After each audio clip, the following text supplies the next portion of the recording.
अस्सलाम वालेकुम। कैसे हैं आप सब? उम्मीद है बिल्कुल ठीक ठाक होंगे। आज 16 दिसंबर है, शाम के 5 बज रहे हैं और बहुत ठंडी ठंडी हवाएं चल रही हैं और बहुत मज़ा आ रहा है। कराची में ऐसा मौसम बहुत थोड़े अरसे के लिए आता है और फिर जब आता है तो हम उसको अच्छे तरीके से एंजॉय भी करते हैं उसमें।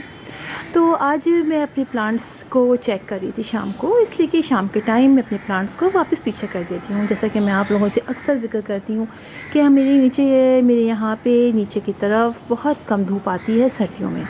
तो लिहाजा जहाँ धूप थोड़ी ज़्यादा देर रहती है, मतलब आधा घंटा या दिन में 2 दफ़ा थोड़ी थोड़ी देर के लिए वहाँ पर आती है, तो मैं उसी लिहाज से अपने प्लांट्स को मूव करती हूँ। और अब मैं वापस रखने आई थी तो मैंने देखा कि मेरे कोलियस के प्लांट बहुत अच्छे तरीके से ग्रो कर रहे हैं। और कोलियस के बारे में तो आप सभी लोग जानते हैं कि इतना खूबसूरत प्लांट है और हम थोड़ी सी जब इसकी केयर करते हैं तो हम पूरी गर्मी में भी इसको अपने घरों में बाहिफाजत लगा सकते हैं और वो ख़राब नहीं होते। जितना इस प्लांट को लगाते हैं हर दफ़ा कोई ना कोई नई बात पता चलती है। लिहाजा मैंने सोचा कि कुछ बातें मज़ीद ऐसी हैं जो आप लोगों को मालूम होनी चाहिए, जिसको आप लोग ख़ास तौर पर याद रखें कोलियस के प्लांट के बारे में। इसलिए कि वैसे तो इस पर बहुत सारी वीडियोज़ आप लोगों ने देखी होगी, मैंने भी बनाई हैं, लेकिन हर दफ़ा हम जब एक नया एक्सपीरियंस करते हैं तो कुछ नई बातें मालूम होती हैं। तो ये मेरे कोलियस के कुछ प्लांट्स हैं। पिछले साल मेरे पास बहुत सारे प्लांट्स थे और बहुत अच्छे तरीके से काफ़ी अरसे तक वो रहे उसमें से, लेकिन कुछ प्लांट्स मेरे ख़राब हो गए। और उन प्लांट्स के ख़राब होने की सबसे मेन वजह मैं आपको भी बताती हूँ। सबसे मेन वजह क्या है, और अब तो मुझे अंदाज़ा हुआ कि ये बहुत ज़्यादा इम्पॉर्टेंट है। इसकी वजह होती है कि हमारे कोलियस के प्लांट पे मिलीबग का और स्पाइडर माइट्स का या कीड़ों वगैरह का अटैक होता है। ये हमारे प्लांट को ख़राब करने में बहुत अहम किरदार अदा करते हैं। इसलिए कि मिलीबग वगैरह जब एक दफ़ा हमारे प्लांट को लग जाते हैं और हम उसको थोड़े से देर कर देते हैं उनको स्प्रे करने में, या हम कहते हैं आज नहीं कल, कल नहीं परसों, और फिर एक दफ़ा करने के बाद फिर दोबारा हम उनको नहीं डालते जल्दी जल्दी, तो फिर हमारा प्लांट ख़राब होता है। ये बहुत मेन वजह है हमारे प्लांट को। गर्मी वगैरह तो खैर होती ही है कि गर्मियों में ख़राब होते हैं, लेकिन ये बहुत मेन वजह होती है। आप ही देखिए कि मेरे प्लांट्स मेरे घर में जगह जगह मैंने रखे हुए हैं, और यही बात मुझे आपको बतानी थी कि हम ग्रो कर सकते हैं, अपने प्लांट्स को सेव कर सकते हैं।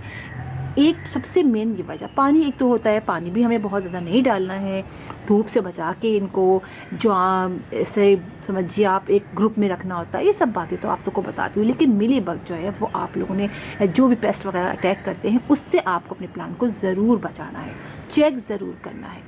अच्छा, आप ये देखें कि मेरे कितने सारे प्लांट हैं और इतने सारे मेरे जगह जगह रखे, तो बहुत इजीली इनको कटिंग से ग्रो कर सकते हैं। तो कटिंग से तो ग्रो करते ही हम अपने प्लांट्स को, लेकिन हम सीड से भी ग्रो करते हैं। सीड से मेरे पास सीड रखे हैं लेकिन मैंने भी लगाए नहीं, इसलिए कि मैं कुछ प्लांट्स ले आई थी। जैसे कि आजकल नर्सरीज़ में हमें बेबी प्लांट इनके सीड से लगे हुए मिल जाते हैं। एक ही पॉट के अंदर काफ़ी प्लांट्स लगे होते हैं और मैं लेकर भी आई थी और मैंने आपको बताया भी था। वैसे अगर ये बड़े हो जाएंगे जब हम इसको लेंगे तो एक प्लांट हमारा कराची में कभी 60, कभी 150, कभी 100 इस तरह से मिलता है। लेकिन अगर हम ये छोटा सा पॉट ले आते हैं जिसके अंदर बहुत सारे प्लांट्स लगे होते हैं, तो हम ईज़िली भी उनको सेपरेट कर सकते हैं। और ये सेपरेट करना मैंने आपको बताया भी था, इसको सेपरेट कैसे किया जाता है। और आप देखिए कि अब मेरे सारे प्लांट बहुत अच्छे तरीके से ग्रो कर रहे हैं, लेकिन एक प्लांट यहाँ पर इसमें सूख गया है। तो क्यों सूखा ये भी बताती हूँ मैं आपको। तो यही बात बताने के लिए मैंने किया था कि अगर आप लाएं और आपने बेबी प्लांट या सीड से ग्रो किए तो आपने करना क्या है। करना ये है, इतनी अच्छी हवा चल रही है और ठंडी ठंडी और इतना मज़ा आ रहा है। तो करना ये है कि हमें अपने प्लांट को, एक तो पहली बात ये कि बिल्कुल हवा में रखना नहीं है। तो मैं भी यहाँ ले आई, बहुत तेज़ जहाँ हवा चले थोड़ा सा इनको बचाना है, जोड़ के किसी अपने प्लांट्स के नीचे इनको रखें ताकि इनको डायरेक्ट हवा ना लगे, पहली बात। दूसरी बात ये कि आपने ओवर वाटरिंग बिल्कुल भी नहीं करनी है, हल्का हल्का मॉइस्ट, जैसे कि आप देख रहे हैं कि ये हल्का हल्का सा मॉइस्ट है, इससे ज़्यादा इनको पानी नहीं डालिएगा। दूसरी बात। और तीसरी बात ये कि जो प्लांट आपका लगे कि वो थोड़ा सा गिर गया है तो आपने उसको फ़ौरन आराम से खड़ा करना है और फिर बिल्कुल टच नहीं करना है उनको। इसलिए कि देखिए ये प्लांट मेरा गिर गया था, काफ़ी ख़राब हो गया था, लेकिन मैंने इसको आहिस्ते से खड़ा किया और इसकी सराउंडिंग में मिट्टी डाल दी।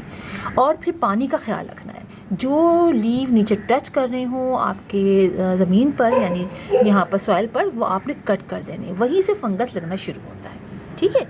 और इतने बड़े बेबीज़ को भी आपने चेक करना है कहीं इसमें भी कहीं कोई स्पाइडर माइट वगैरह ना लग गया, इसलिए कि अगर एक प्लांट पे लग जाएगा तो फिर यकीन करिए बहुत तेज़ी से सारे प्लांट्स पे लगना शुरू हो जाएगा। तो इस तरीके से करना है, पानी को आपने चेक करके डालना है।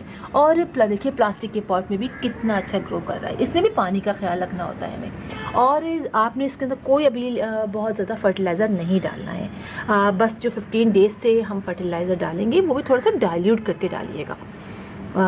जैसे कि अगर आपने 1 मग लिया है, आप जब बनाते हैं, जैसे हम बनाते हैं ना, उसमें थोड़ा सा 1 मग पानी और ऐड कर दीजिएगा ताकि थोड़ा सा डाइल्यूट करके आप उनको दीजिए। और ये थोड़े से जब बड़े हो जाएंगे तो इनकी आपको पिंचिंग करनी है। अभी देखेंगे थोड़ा सा भी बड़ा होने वाला है ना, जैसे इसके 2-3 लीव्स और निकलेंगे तो मैं पिंचिंग कर दूँगी। पिंचिंग का मेथड किसने कहा बताती नहीं है, मैंने पिंचिंग पर पूरी एक वीडियो बनाई हुई है, आप वो चेक कर सकते हैं। मतलब सिर्फ छोटी छोटी जो 2 लीव है ना वो मैं उसको तोड़ दूँगी। कैंची की मदद से आप काट लीजिए या आप अपनी फिंगर की मदद से उसको ऐसे तोड़ दीजिए, तो वहाँ से भी ब्रांचेस निकलनी शुरू हो जाएंगी। ये 2-3 बातें आपने याद रखनी है, ठीक है। और डायरेक्ट धूप में आपने इसको बहुत ज़्यादा देर नहीं रखना है, अभी बेबीज़ हैं छोटे छोटे से, तो आपने ज़्यादा देर नहीं रखना है। आपने इनको रखना है मॉर्निंग में, अगर आपको आधे घंटे की डायरेक्ट सनलाइट आती है तो आप मॉर्निंग या इवनिंग की, बल्कि मॉर्निंग सबसे बेस्ट रहती है। तो आप देखिए कि अगर मैं इनको बाज़ार से ख़रीदती थोड़े बड़े होने पर तो ये मुझे काफ़ी महंगे मिलते, तो बस हमने इस तरह से मैंने ले लिया और ये माशाल्लाह से बहुत अच्छे अब देखिए इसमें ग्रो भी कर रहे हैं, देख रहे हैं आप। तो ये 3-4 बातें मुझे आपको बतानी थी, मैंने सोचा था कि आप लोगों को बता दूँ, इसलिए अक्सर ऐसा होता है कि हम बोलते हैं। मिली बग के लिए मुझे स्पेशली आप लोगों से कहना था कि वो आपने अपने प्लांट को बचा लिया और ज़रूर आप जो है वो स्प्रे करें, इसलिए कि बहुत सारे प्लांट्स हमारे मिली बग की वजह से ख़राब हो जाते हैं, ठीक है। एक तो ये बात बता दी मैंने, और हम चलते हैं वापस, जरा आपको दिखाऊँ मैं। देखिए सर्दियों में बहुत सारे हमारे फ्लावरिंग प्लांट्स, जब उनको हम सही से धूप नहीं मिलती तो उनमें जल्दी फ्लावरिंग नहीं होती है। जैसे ये मेरा इम्पेशेंट का प्लांट है, देखिए इसमें भी बहुत ज़्यादा फ्लावरिंग नहीं हो रही है, ये देखिए अभी ज़्यादा नहीं हो रही है, लेकिन अभी जो है वो अभी कुछ निकलनी तो निकल लेंगे, लेकिन ये क्या धूप नहीं आती है। और छत पे ले जाके इसमें कहती हूँ, कुछ प्लांट्स मैंने रख दिए हैं, ज़्यादा तो नहीं रखे हैं, लेकिन ये कि फिर भी उनको जाके बस पानी डल जाता है, लेकिन जो नीचे रखे हैं उनमें अभी बहुत ज़्यादा फ्लावरिंग नहीं हो रही है। ये सब छोटे छोटे से आप लोग को मैं दिखाया था। और ये देखिए मेरा जेरेनियम का जो मैंने सीड से लगाए थे माशाल्लाह से बहुत अच्छे हो रहे हैं। अभी फ्लावरिंग इनमें स्टार्ट नहीं हुई है, एक में हुई है, वो मैं आपको दिखाती हूँ, वो दूसरे वाले में हुई है, वो यहाँ है नहीं, हाँ इसमें देखिए इसमें हुई है, इसमें हुई है। और अब दूसरे भी होती है, अब देखें कितना अच्छा ही हो रहा है। अब सोचती हूँ मैं कि जैसा इनको बड़े पॉट में लगाऊँ, लेकिन चले छोटे पॉट में भी सब सही चल रहा है तो चल रहा है अभी ठीक। तो फिर इंशाल्लाह आपसे मुलाकात होगी। अच्छा चलिए मैं आप लोग को चीज़ सिखा दूँ, पिंचिंग का जो मेथड मैं आप लोग को बताई थी, देख कितना अच्छा मेथड होता है ये, बिल्कुल आप लोग इग्नोर ना कीजिएगा पिंचिंग को। अक्सर क्वेश्चन आता है कि हमारे प्लांट्स लंबे लंबे होके गिरने लगते हैं, अब हम क्या करें। तो देखिए पहले ही आप कर लीजिए, पहले ही आप पिंचिंग का मेथड इस्तेमाल कर लीजिए, कितना अच्छा होता है। और देखिए छोटा सा ये प्लास्टिक की बोतल है, इसमें ये प्लांट कितना अच्छा लग रहा है। तो पिंचिंग का मेथड आप ज़रूर अपनाइए, उसको इस्तेमाल कीजिए, इससे बड़ा अच्छा होता है। और पिंचिंग का मेथड मैं दोबारा बता देती हूँ। देखिए मैं आपको किस प्लांट पर दिखाऊँ, कोई छोटा सा प्लांट हो, चले इस पे दिखाती हूँ। देखिए ये है ना बीच में, ये बीच का जो पोर्शन है, बीच का जो ये निकल रहे हैं ना ब्रांच, ये आपको दिख रही है, ये दो निकल रही हैं, ये 2। इसको ऐसे कीजिए और ये देखिए ये बीच से मैंने ये 2 तोड़ी है, देखा आपने, ये मैंने 2 तोड़ी हैं और यहाँ से टूट गई। अब यहाँ से ये निकलेगा और अभी भी मौसम है, लेकिन अगर आप अभी कटिंग लगाते हैं ना तो फिर आप उसको लगा के ज़रा एक ऐसी जगह पे रखें जहाँ थोड़ी सी हवा ना लगे, थोड़ी सी हीट मिल जाए उनको थोड़ी सी। वरना होगा ये कि सर्दियों में फ़ौरन मिट्टी ड्राई हो जाती है और हमारा कटिंग ख़राब हो जाती है। तो थोड़ा सा आप उनको ढक के किसी प्लास्टिक के शॉपर में डाल के रख दीजिए, तो थोड़ी सी हीट बनेगी तो अंदर लग जाएगा, ये भी बहुत अच्छा है। और अगर आप फर्स्ट क्लास लगा लेते हैं तो फिर तो कोई प्रॉब्लम ही नहीं है, हो जाती है फ़ौरन ही वो हो जाएगा। अच्छा आप ये देखिए मेरा एलोवेरा का प्लांट, मुझे किसी ने कहा था कि आपके एलोवेरा के प्लांट जो हैं वो बहुत लेगी से हैं, तो लेगी नहीं है, आप इनकी मोटाई देखिए, ये देखिए इतने अच्छे थिक हो रहे हैं, इतने मोटे हो रहे हैं ये। और जो बड़े वाले थे मैंने जो निकाल दिए, देखिए कितने तेज़ी से इनमें दोबारा से ग्रोथ हो जाती है। वो सारे प्लांट्स मैंने दे दिए इसलिए कि एलोवेरा को तो अक्सर लोग यूज़ करते हैं, मुख्तलिफ़ वैसे भी खाते हैं, और इसके अलावा इसको इसके हलवा भी बनाया जाता है, बालों पे लगाया जाता है, तो बहुत अच्छा। तो वो मैंने दे दिए। अब देखिए दोबारा से ये स्टार्ट हो गया। मैंने 2-3 प्लास्टिक की बॉटल में भी लगाया है, वो भी किसी दिन आपको दिखाऊंगी। तो बहुत तेज़ी से बढ़ते हैं। बस पानी को आप चेक कीजिए।